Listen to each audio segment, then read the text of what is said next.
It's the decision of a lifetime whether to stay in or to leave the European Union, the vast economic and political bloc that's opened the doors of the UK to people from across the continent. Immigration is one of the most emotive and controversial issues in British politics. Listen here, my daughter couldn't get into a school place. Farage's family was a refugee once. And now it's centre stage in the referendum campaign. You have absolutely no way of stopping it. But ISIS say they will use this migrant crisis to flood the continent with their jihadi fighters. I suggest we take them seriously. You use immigration to frighten people. It's always been a very potent political weapon. On one side, people claim that free movement within the EU is bad for Britain. For the top 4 or 5%, they get a gilded life of much cheaper nannies. If you go outside London, those wages are being lowered time and time again by cheap labour coming in from the continent. I don't know if I'm probably going to get in trouble for saying this or not, I don't care. I only employ English drivers. This is not an anti-migration, this is an anti-uncontrolled migration. While those who want to remain claim the economic benefits of free movement outweigh any problems. The level of immigration in terms of free movement is something that I support. You will fundamentally damage our economy. That cannot be the right way of controlling immigration. How we weigh up these arguments will shape the outcome of the referendum next week and the future of the country for years to come.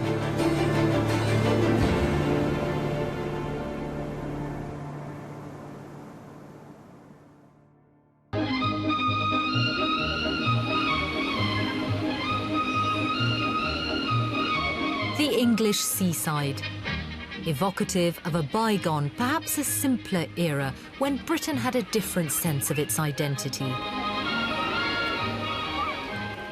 This is Clacton in Essex, filmed in 1961 when it was a thriving resort.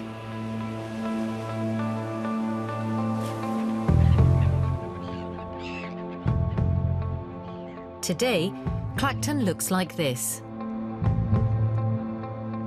Like many coastal towns, it has suffered. Its biggest attraction, a Butlins holiday camp, closed years ago. Swan Taxis, good morning. Yeah, where from? Sonia Chowles works in a local taxi office. I've lived in Clacton on and off since I was about 7 years old. So 23 years. I did leave Clacton for about a year, but I came back and I haven't left since, and I have no intentions of leaving either. So you need to have one colour, darling. But life here is not easy for Sonia and her young family. Her husband is disabled, and she's desperate for a council house that better suits their needs. The housing waiting list is 15 years long, which is a huge amount of wait for someone that needs a home. So I don't think it's a case of no more immigrants. I think it's a case of no more anybody's. I just don't think that the town can take any more, be them English, Welsh, Scottish, be them from the EU, be them from America. We just can't physically take any more people into this town. There's already too many. Clacton has a relatively low population of people born outside the UK, but immigration is a big issue here, as it is in many parts of the country. At the last election, almost 4 million people across Britain voted for UKIP, a party dedicated to getting Britain out of the European Union. It's Clacton, the largest town. I think it's the centre of the universe. How do people feel about the EU around here? I think people are pretty sceptical about it. Despite all those votes, only Clacton elected a UKIP MP, former Conservative Douglas Carswell. It's the Europe of the political elite that I think people feel frustrated by and hostile towards. Clacton's unemployment rate is higher than the national average, and where work is available, wages tend to be low. As far as the frustrations of people who live here are concerned, isn't that much more about their economic situation? The fact is that this is an area of high deprivation. If they're going to be angry, they should be angry at Westminster. If what you said was correct, then you would expect that in very prosperous Frinton there would be less Euroscepticism than in relatively socio-economically deprived Jaywick. That's simply not the case. Many, particularly on the left, like to think that if people are disaffected and discontent, it must be caused by economics. I think economics is important, but I don't think that's really the issue. There are other issues to do with a feeling of control. They want to believe that they can elect a government that can take back control. And no one wants to close the borders, but people do want to control the borders. And I think that's a quite legitimate aspiration. How are you going to vote in the referendum?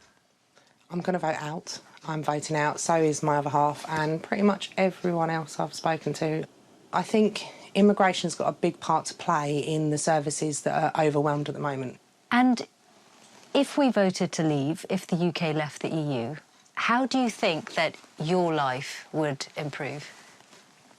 I don't think my life would, to be completely honest. I would hope it would by the time my children are grown up and have their own homes and their own children. I think that's what we need to do it for, not for the generation now, but for the next generation that are growing up and growing into a country that at the moment it's not going to be able to support them when they're older, whereas we need a country that will support the next generation, and I don't think at the moment we can do that.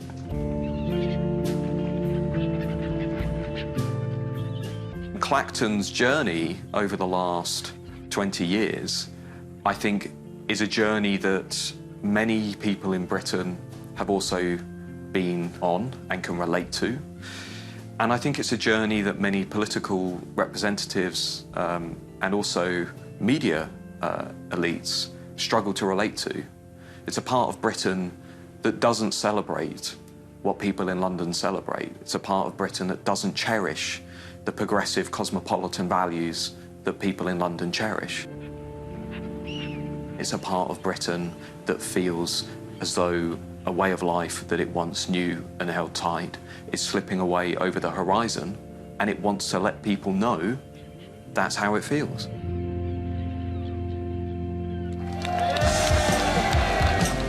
Is it not time we took back control of our immigration policy?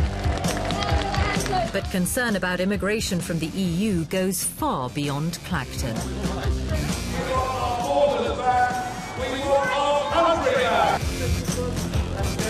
Polls regularly suggest that it is a big concern for British voters.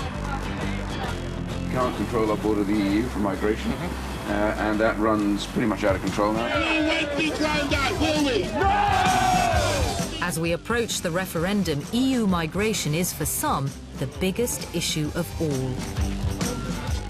And Leave campaigners have been keen to put it at the top of the agenda. Thank you. I can't think of any other country in the world that would think it's somehow extreme to want to have border control and therefore to be in charge of how many people come in into your country. That seems to me a quite reasonable position to take. Celebrating a new beginning, a new Europe. In 2004, many former communist countries joined the European Union. A moment of unity and history for a continent that had seen decades of ideological division. At the time, net migration from the EU stood at 15,000 a year. But a new era was about to begin. In 2004, we had the enlargement of the EU. Unlike some of our EU partners, we said, yeah, anyone who wants to come from the 8 countries from Eastern Europe can come straight away. Well, that was a mistake, and it's been acknowledged that that was a mistake. A new queue for the newcomers, able to have their passports checked in the EU channel for the first time. Government commissioned some studies as to what sort of additional numbers might we expect. And lo and behold, they were told that it would be no more than 13,000 a year. It's a hell of a lot more than that.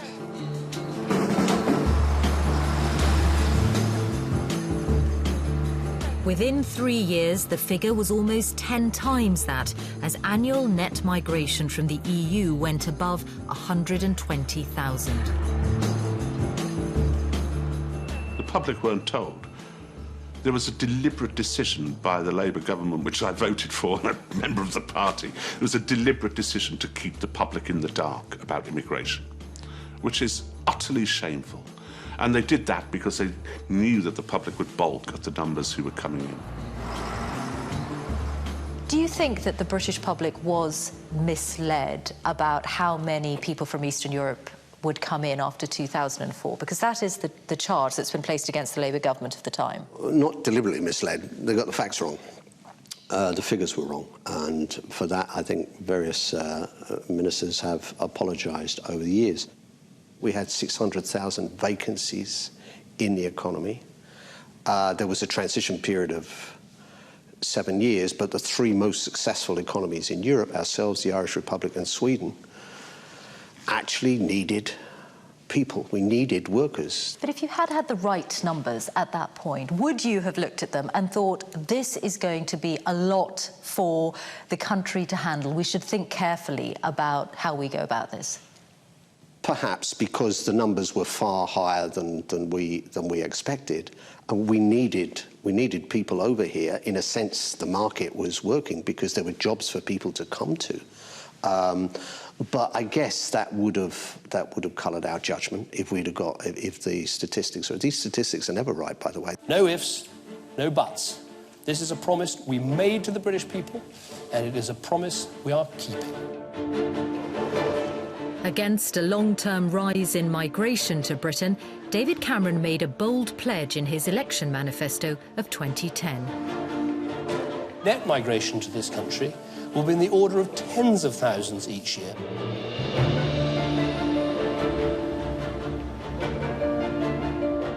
That target has never been met. In fact, net migration, the number of people arriving minus those leaving the country, has risen. Last month, the Office for National Statistics revealed that in 2015, it was 333,000. EU net migration was 184,000. Is the level of immigration at the moment acceptable to you? The level of immigration in terms of free movement is something that I support. The level of immigration that's coming from outside the European Union, that's 184,000 people. You know, this is not a great crisis, incidentally. There is not a crisis out there. There is a situation where we need to ensure we have people working in jobs, paying taxes, to make sure we can cope with an ageing population. There are now an estimated 3 million EU citizens living in Britain. The population of the UK is projected to rise by more than 4 million in the next 10 years. Half of that directly because of immigration both from the EU and the rest of the world.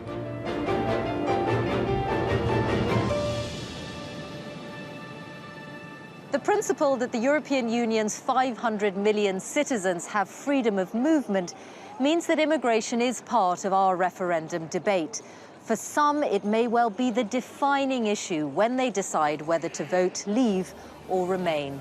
So how can we assess its true impact on the UK? One step closer to me, please. Yeah? Good, perfect. Ieva Zhu is originally from Lithuania and now runs an online business in London promoting Eastern European fashion designers. London is a perfect place to be because it's a hub of fashion as well, at least what I think so. Eva's partner Paulus enjoys a successful career in finance, and they've started a family here. A pin-up couple for those who think migration is good for our economy. Is Britain going to be your home? As far as we can see in the near future, that seems to be the case. Alex was born here 1 year ago, and right now our world really revolves around him. And do you feel that Britain is benefiting from your presence in the same way that you've benefited from being here? Well, I would hope so, that we are, adding value to the society and not just taking it out as a resident. Yeah, not as a person who just lives here. Coming from Lithuania, that was occupied by Soviet Union, and it makes you really appreciate the freedom that you have.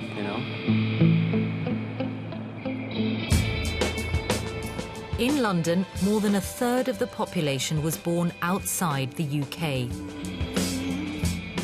It's the most economically successful part of the country, crucial to the national economy. Some say the two things are linked. I do not think it is controversial to suggest that the substantial success of London, not just within the UK economy, but perhaps within the global economy over the past 20 years, is owed in large part to the relatively high levels of migration we've had at all skill levels. On the whole, European Union migrants pay significantly more in taxes than they take out in benefits or public services. So either we, the rest of us, are paying lower taxes, or we're getting better public services than we otherwise would have. Great, one more time, please. Can you look at me? I would say free movement has been positive for this country. This concept that within those borders, within that single market, you can move freely, not just goods, not just capital, but labour as well, is essential to actually making that operate. And yes, it's been good for this country. Witness the fact, the Leave side often say, but Britain's the 5th biggest economy in the world. Well, it wasn't when we went into the EU. 43 years membership of the European Union has helped us be the 5th biggest economy in the world. Good morning, good morning. Thank you. Recent figures from the Taxman support the assertion that migration has been good for the economy. In the year 2013 to 2014, European migrants like Eva contributed £2.5 billion more to British coffers than they took out.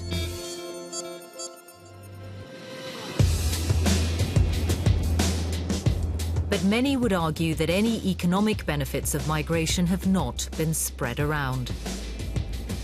For the top 4 or 5%, they get a gilded life of much cheaper nannies, of their basement extensions in Notting Hill are done both more speedily and more cheaply by Polish immigrant labour. If you go outside London, you will see that the big problem there, or one of the big problems, is low wages. And those wages are being lowered time and time again by cheap labour coming in from the continent.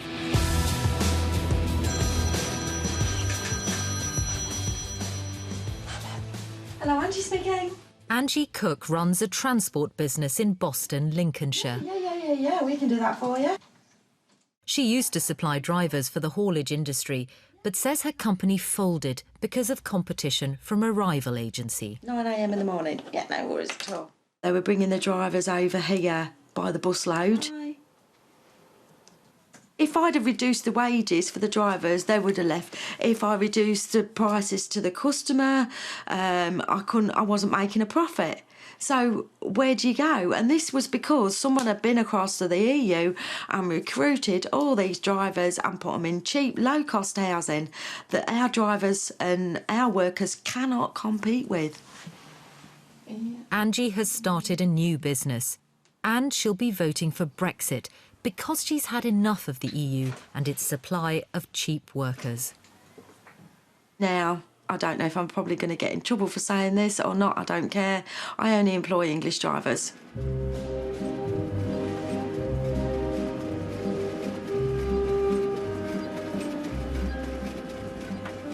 Across Britain, hundreds of thousands of European migrants are in low-paid work. In sectors like agriculture and tourism, they're a vital resource for many businesses. It's very difficult to get any of the local people to do the job, and it's a very high demanding job as well. I start with field operative. Now in winter time, I'm line operative in the factory, and I have the chance to be promoted. It's often said that Europe's migrants will do work that British people won't, at least not for a low wage. One industry where they play an important role is in caring for our ageing population. You're going downstairs with me for a cup of tea in the garden.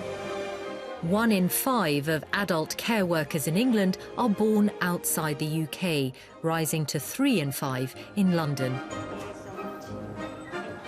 The number recruited from EU countries has increased, and there are now an estimated 80,000 EU citizens working in the sector in England alone. One of the consequences of us increasing the proportion of young people who go into higher education, for example, is that there are less people available, young people available, to do some of those low-skilled jobs. People don't want to come out of having a degree and then end up working in the care sector, for example. So those demands in the care sector become ones that people from within Europe who are moving, who are arguably low-skilled, come to fill.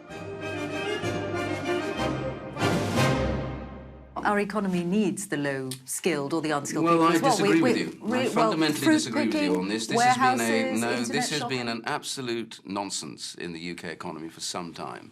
You get a lot of nonsense from businesses suddenly saying to you, oh, we've tried to hire British workers, they just won't work. When you investigate it, you find they didn't bother at all. They were going outside because they knew they could get a lower wage for these people, and thus that would improve their profits. Now, I am fundamentally against that.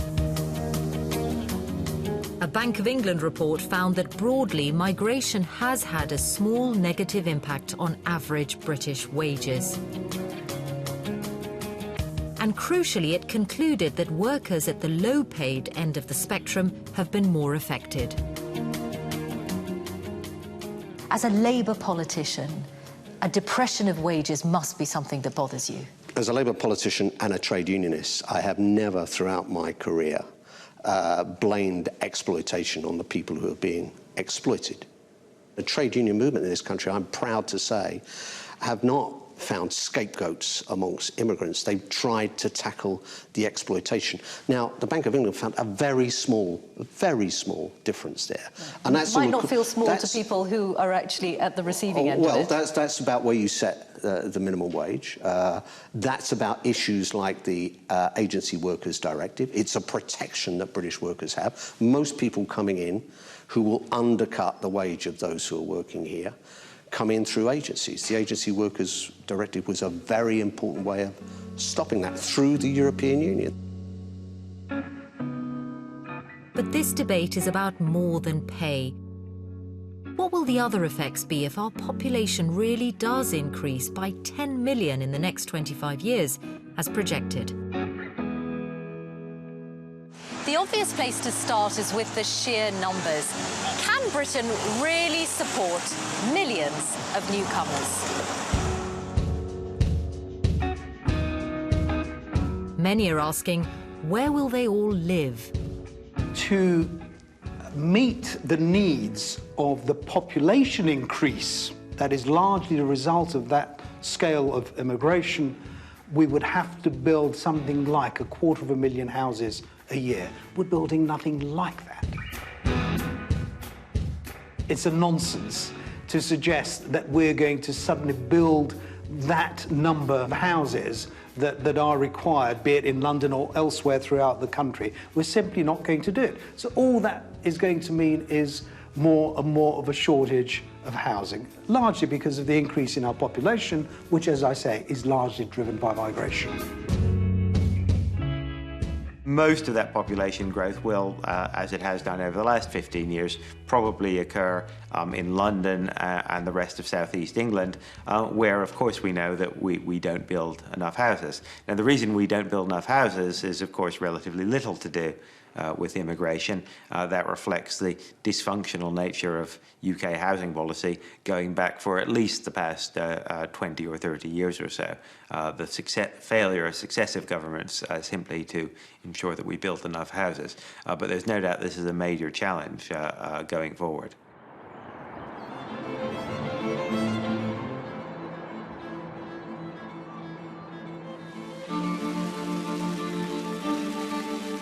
So if we may have trouble housing a growing population, what about the impact of migrants from the European Union on public services like health and education?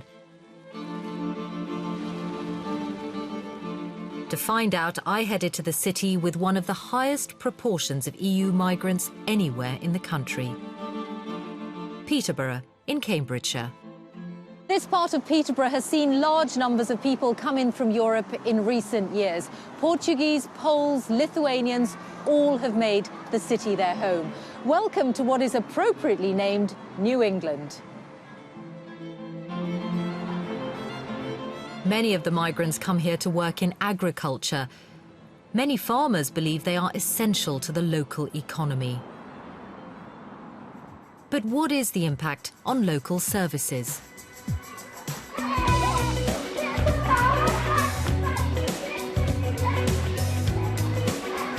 This is Fulbridge Academy, a primary school ranked outstanding by the schools regulator Ofsted.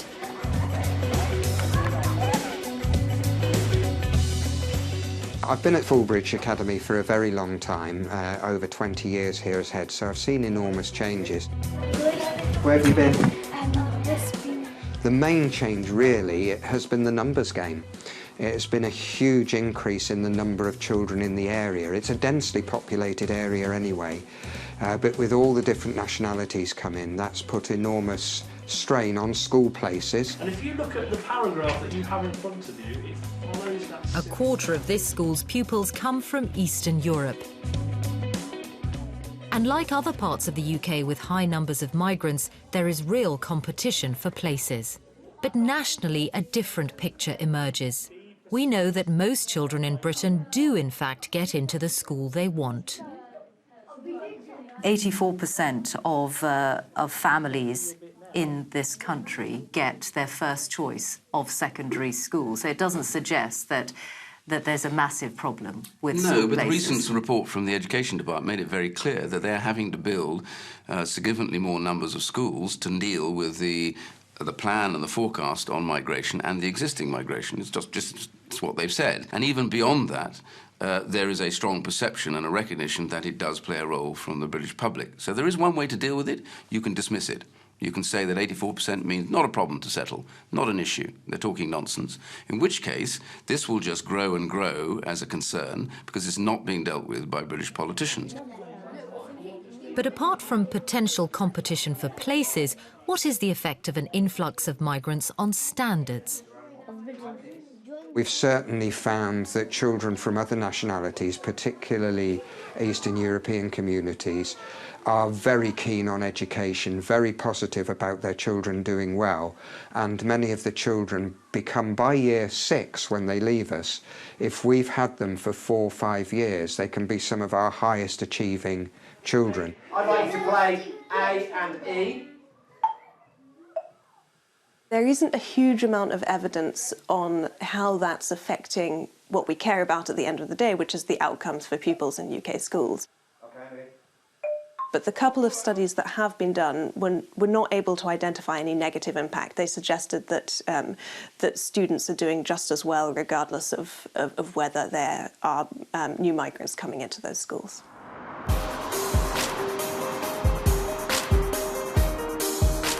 Another vital service always close to voters' hearts is the NHS. We all know the huge pressures the system is under. What will happen if the population increases as projected? In Peterborough, doctors are feeling the strain of treating migrant workers and their families. We do have a large number relative to other parts of the country in houses of multiple occupancy. So several families in one house, you know, sometimes a family in one room. And as I say, the actual quality of the housing is often, you know, poor. So there are houses around here that are very damp, that, you know, that in itself causes the high risk of things like respiratory infections. We do find that whole families and households present with infections particularly. Including the children? Absolutely. So again, if you look at the A&E figures for our local hospital, they're high, you know, particularly for respiratory infections and in the younger group. Do you therefore see migration as an added pressure on the service you can offer as a local GP? Yes.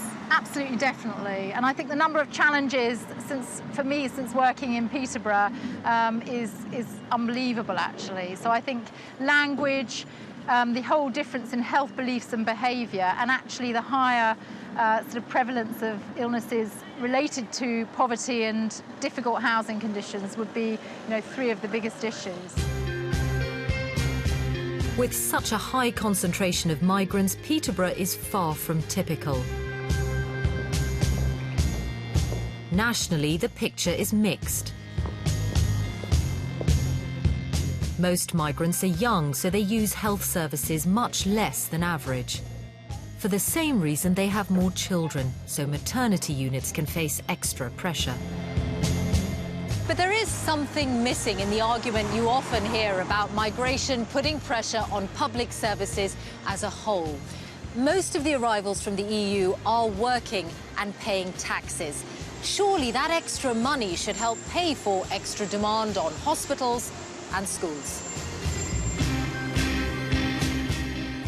Shouldn't see a big impact on services overall. Of course, there may be some localised pressures for particular areas if there are unexpected increases in demand. There is also another factor that's actually very difficult to quantify, which is the contributions of EU migrants as workers in the health service. So, for example, last year, about 12% of newly recruited nurses working in the UK were born in EU countries. So they're making up a significant share of that workforce. Something is going wrong in the way that we are spending what we get in income tax, for example, from these EU migrants. The Revenue and Customs said recently that EU migrants pay about £3 billion a year in taxes. Is it getting lost somewhere? Why is it that we have the effect on services? It's a very narrow way of looking at it. It's not about saying it's okay because someone pays taxes, so that's fine. You know, because it's not the sole issue. The issue I come back to is about human beings. You know, we tend to put these things into just the money, but it's human beings, and the nature and the scale of that immigration puts pressure on people in the way that they assimilate with people who often they're not speaking English as a first language, often bringing their kids over. That makes the British people uncomfortable in many places because it is on a scale that they would otherwise not have expected. Expect a lot from people who live in communities and have to accommodate this, have to live with it, have to sort out their schooling, many people competing for jobs with them. I think, therefore, controlling the scale of that migration is important so that they have time to be able to get to terms with that without feeling as though this is a problem for them. When we talk about migration into Britain, the debate is rarely just about the numbers or about the pressures of a growing population. It's often been linked to something else, something emotive, something that reverberates across the UK.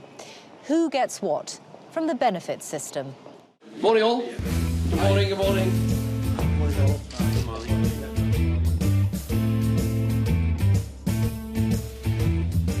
In the build-up to the referendum, David Cameron spent months touring around Europe renegotiating our membership of the EU. Are we on the other side? Getting, he claimed, a better deal for Britain that would persuade us to stay. I'll be battling for Britain. If we can get a good deal, I'll take that deal, but I will not take a deal that doesn't meet what we need. Top of the British list was putting a stop to so-called benefits tourism. This deal has delivered on the commitments I made at the beginning of this renegotiation process. There will be tough new restrictions on access to our welfare system for EU migrants. No more something for nothing. The Prime Minister's deal involved partial restrictions to child benefit, as well as a 4-year so-called break on migrants' ability to claim in-work benefits. Many were sceptical about the chances of this reducing the numbers. We had this somewhat bizarre argument during the renegotiation with Brussels that, again, the country can control net migration by restricting the amount of welfare for EU migrant workers, as if Bulgarians, Romanians and Poles are going through the welfare policies of European states and are adjusting their plans accordingly. Now the Vote Leave campaigners, even those who were part of Cameron's government, seem to want to distance themselves from the whole issue. Is there such a thing, in your view, as benefit tourism from the EU? I think, if I'm honest about it, I think there may be. It's very difficult to nail down the figures in this. I mean, I did see somebody say that most people in the Eastern Europe didn't actually know what the benefits were here. So I'm a little ambivalent about this one. Because you sounded pretty convinced about it last year when you said that you wanted the benefit tourism was a nut that you wanted to crack. Yes, I think for those that do come over, I've never said they're a vast number. Do I, if the question is, do I think that it is a huge driver for people coming over here, the answer is categorically not. I do not it turned out to be not such a large nut. Well, it's a nut in the sense of having people over here collecting benefits in a certain degree, particularly things like family benefits, which struck me as absurd. But as I said at the time, this is an issue, it's not the issue. In fact, EU migrants are less likely than UK nationals to claim unemployment absolutely. benefit, housing benefit, tax credits. I don't result from that at all. That's probably true.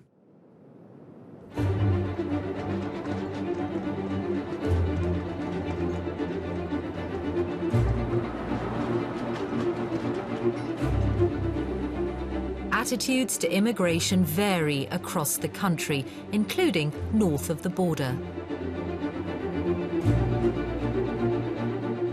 I've come to one part of the UK where, for some migrants at least, the welcome mat has been well and truly laid out. The party in government here is a rarity in British politics, one that has campaigned for more immigration. Scotland's free university education is a huge pull for young people from across the EU. Like these Edinburgh University students from Poland and Slovakia. And immigration is perceived less negatively in Scotland than other parts of the UK. Do you feel welcome here? Yeah, I feel great, especially here in Edinburgh. I feel really welcome. I met lots of great friends, both Scottish and international. So yeah, I feel really welcome and comfortable here in Scotland. So I do.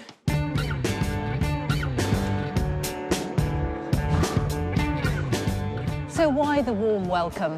As its population ages, Scotland is simply said to need more people, particularly more people of working age. The Scottish Government and the Treasury believe that that may only be fully achievable through an influx of migrants. The Scottish National Party has been enthusiastic about the benefits of immigration and free movement of people in the European Union. Scotland's a country that's benefited from immigration over the years. I think about Polish communities who've made their home here, Irish communities, English people who've come up, and people from across Europe. One thing I think that's lacking from the debate a little bit is just a general acceptance that immigration is a good thing, and our country is the richer socially and economically because of immigration.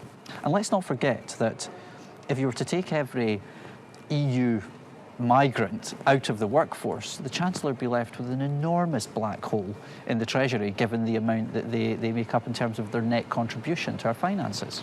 And Eastern European immigration, or immigration from other parts of the EU, would be a big part of what you want. Well, of course, that's freedom of movement, isn't it? And it's something in this European debate I think we lose sometimes. Now, look, freedom of movement works both ways. People from the UK benefit as much as people from elsewhere in Europe. That freedom of movement is a two-way process.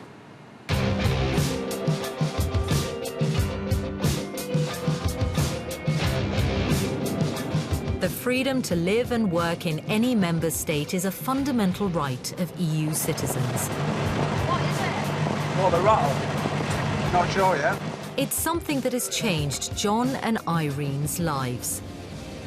Like more than 1 million other Britons, they live elsewhere in the European Union.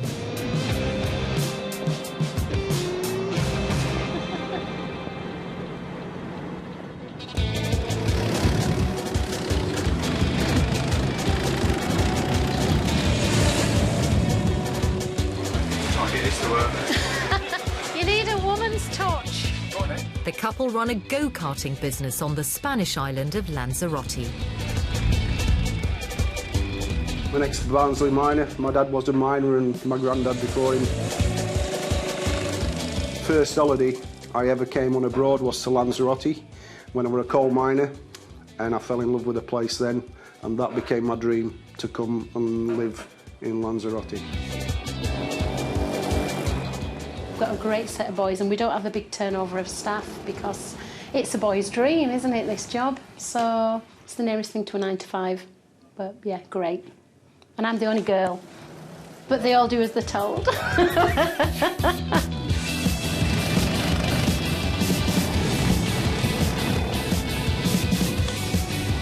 John and Irene are worried about the referendum.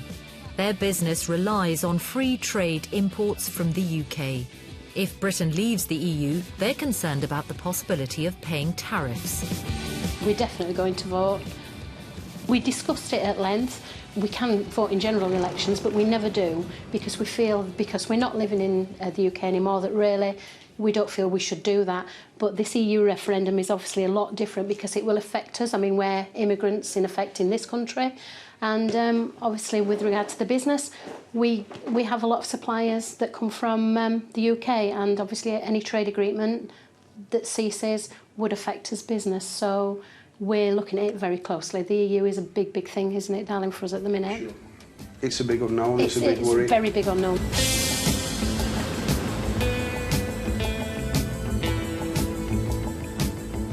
It's not just those of working age who've taken advantage of free movement.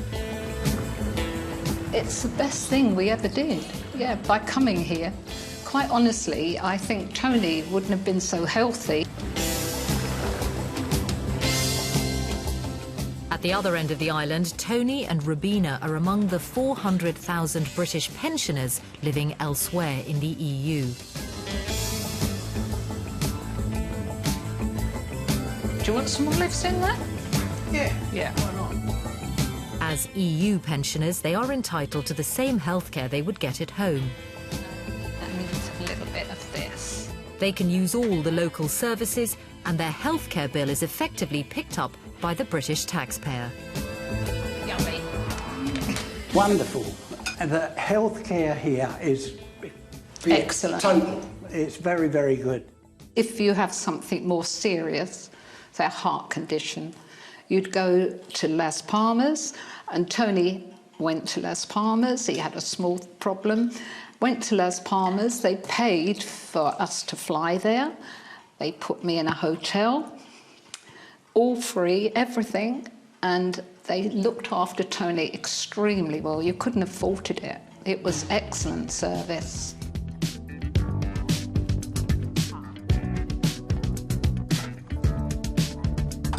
Tony and Rubina also have children living and working across the European Union. For their family, Europe's free movement of people is a big plus. But they do understand why some back home would want to vote to leave. Because I live here, and I've seen this island benefit totally from the EU, and it's great.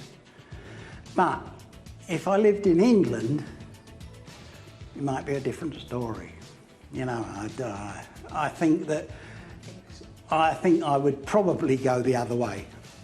But living here, I can't fault it because they get so much, you know. We get so much, you know, not they, we get so much from it.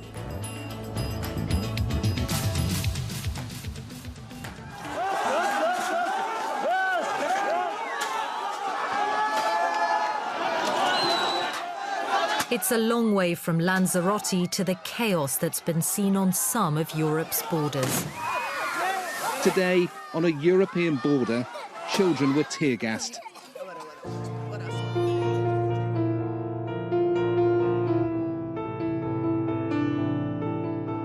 But Europe has been rocked by the huge numbers of refugees and migrants entering from Turkey and North Africa. Germany alone last year registered over 1 million new arrivals. It's been controversial across the continent. Every time that this fantasy land of integration that Germany believes it can foster with migrants from the Middle East and North Africa falls down into a chaos of sexual assaults, robberies and violence. Every time that is reported, every time the security chiefs tell us that for every 200 migrants coming here, 1 will be a supporter of ISIS. Every time that happens, then the vote to leave the EU goes up a little bit.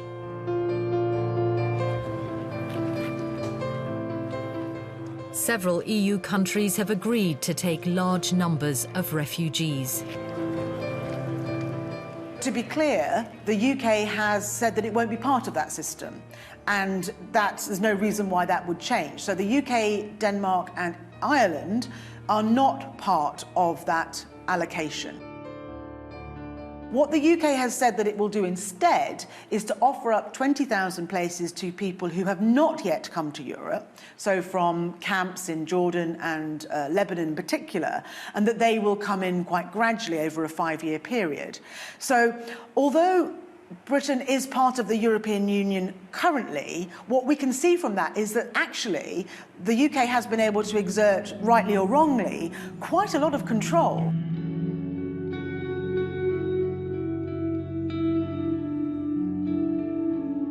It's places like this, the borders of our island nation, that have become increasingly linked with the question of EU immigration.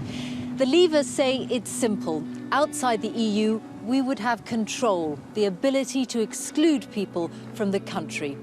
The Remainers say we already have control. Both argue that their vision makes us more secure.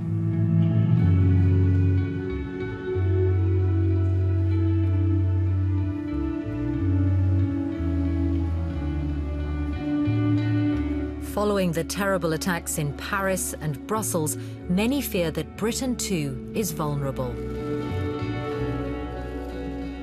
Once you're a citizen of the European Union, it is incredibly difficult for us to exclude somebody in that case, because we have to be able to demonstrate, peradventure to the court, that we are seeing something of a direct threat. So we don't have that control. And that may seem to you to be marginal, but that marginal may be the difference in being able to say to somebody, we just don't want them here. No one waltzes into this country without showing their passport. So it's not an open door policy. We refuse around about 1,000, 2,000 a year of people because we think they're either a danger. It's a tiny fraction of the overall numbers of EU citizens. But it's indicative of the fact that you cannot just come to this country. We shouldn't have anything goes policy, and we don't have an anything goes policy.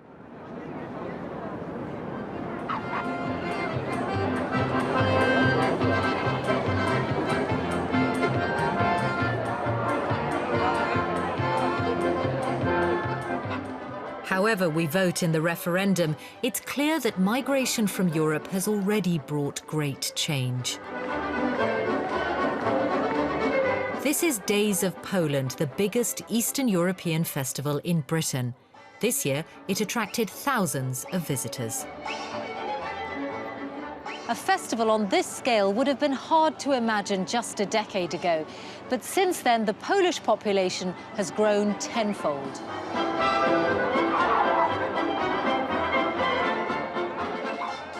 There are now around 800,000 Poles living in the UK. While many are recent arrivals, some have been here for decades and are completely integrated into British society. I came to England when I was 3 months old. And yet, these Polish traditions, Polish culture, obviously very important to you? Very important to me. I'm proud to be British. I love living in England, and I love so much about England. I wouldn't dream of living anywhere else. And I love being Polish. There's no doubt that free movement of labour has been great for many Eastern Europeans. And some would argue there's been little negative impact on our communities.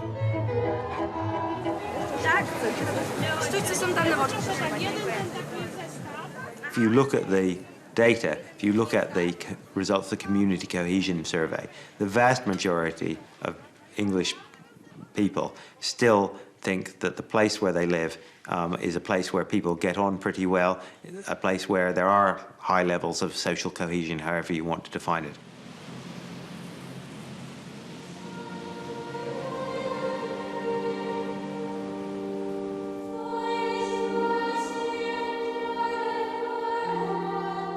Back in Peterborough, 11-year-old Agatha Trock is a chorister at a prestigious Church of England school. She came to live here as a baby when her Polish parents decided to settle in Britain.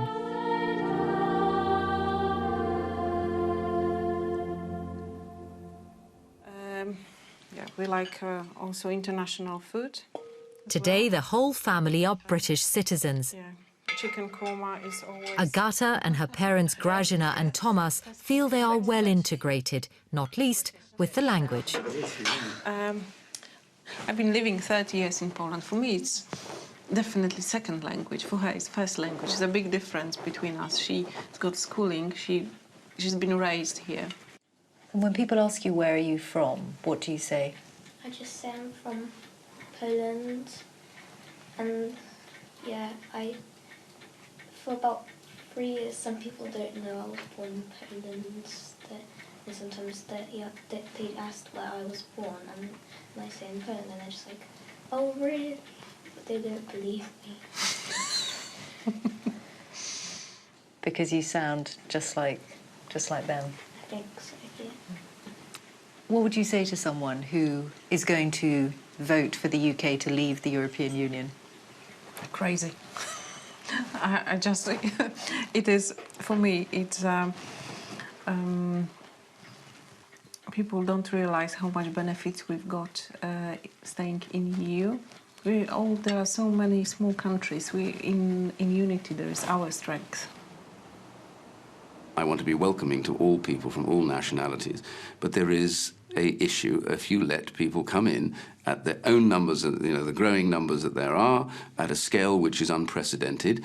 My argument is that it therefore puts pressure on people. The public knows a lot better than the BBC does about immigration and has a far better grip on the subject. And they can see that Polish people, that there's no cultural problem. There is not the remotest cultural problem at all. There is an economic problem, and they wish it would stop because it harms their income.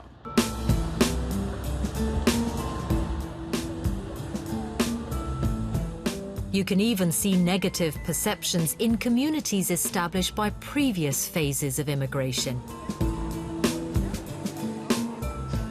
This is Brixton in South London. Don't get me wrong, Michelle, I do support migration to an extent. But my concern is that there has to be some control as to how much we can realistically accept without causing any particular damage to the system. We welcome that, but we have to have a cap, or else we're going to have such an influx that we can't manage. I saw some statistics the other day, and the majority of these people are coming here to work. It does affect our housing, but then why aren't we building houses? We didn't have enough houses for our own people. What are the important issues for you? It's jobs, and of course also the issue about immigration, and a whole lot of people come in here then basically not working, feeding off the benefit system. So that's a big issue. Yeah, it is. Is it an issue that would make you vote to leave? For me, yes, maybe. Yeah. There are a lot of people here now. So if we be by ourselves, I think it would be much better. I mean, too many immigrants. There's no doubt that immigration is a complicated and an emotive issue.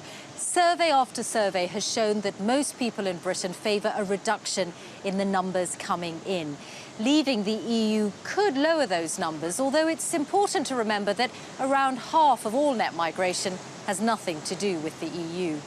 Those who want us to stay in say that we'd be mad to take the economic risk of leaving just to reduce immigration.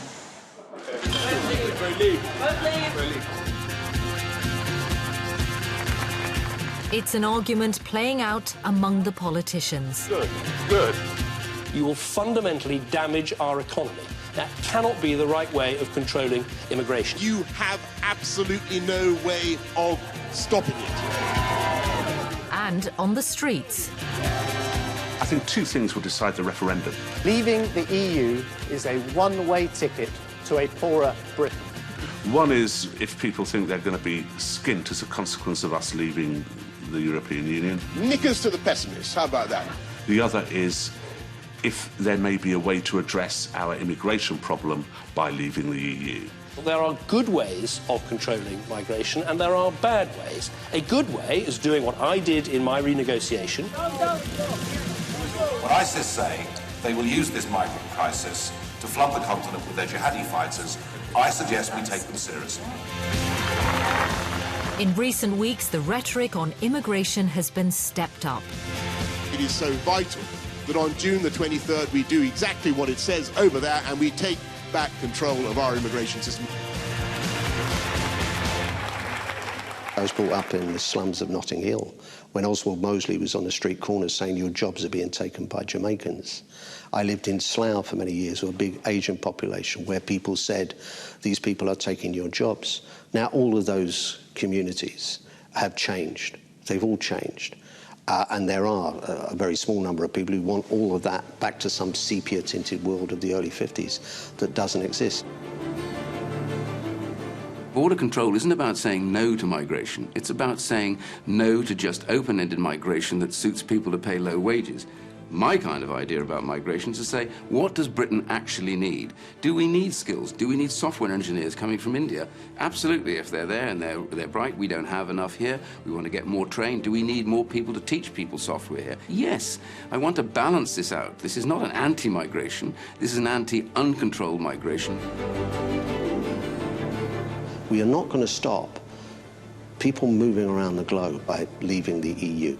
This suggestion I've heard all my life from various people that, you use immigration to frighten people. It's always been a very potent political weapon throughout my life. It's a real concern for voters. It's a concern for voters. It's also a potent political weapon for some politicians. For now, the politicians hold the floor, but soon it will be your turn to cast your vote. Immigration is just one issue in Britain's often complex relationship with Europe. But how you feel about it may decide whether you think Britain should stay in or leave the European Union.